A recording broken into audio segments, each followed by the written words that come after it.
Innanzitutto credo che non ci sia bisogno di andare in Grecia per rendersi conto che la posizione vessatoria dell'Europa incide negativamente sui paesi. È basilare in economia, nei momenti di crisi si abbassano le tasse, non si creano le tasse, perché è chiaro che l'economia si ferma e quindi l'Italia ha bisogno di interventi seri in questa direzione. Ha bisogno, aggiungo, di una lotta seria alla corruzione. Quello che non fa questo governo continua soltanto a rinviare l'IMU e ne parliamo, l'IVA vediamo la prossima volta, alla fine rinvia tutto, ma quello che non fa è quello di lottare seriamente corruzione ed evasione fiscale.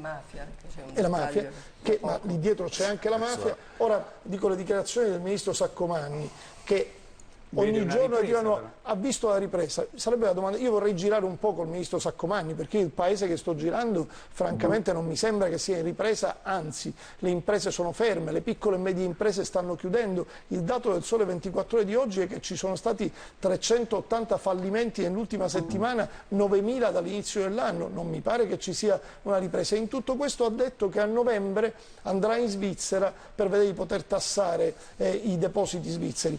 Gli altri paesi lo hanno già fatto, a questo governo c'è un'alternativa, sicuramente sì, bisogna fare immediatamente la legge elettorale e andare a votare per avere un governo che possa assumere responsabilità. Questo governo non ce la fa, non le vuole assumere e quindi è perfettamente utile.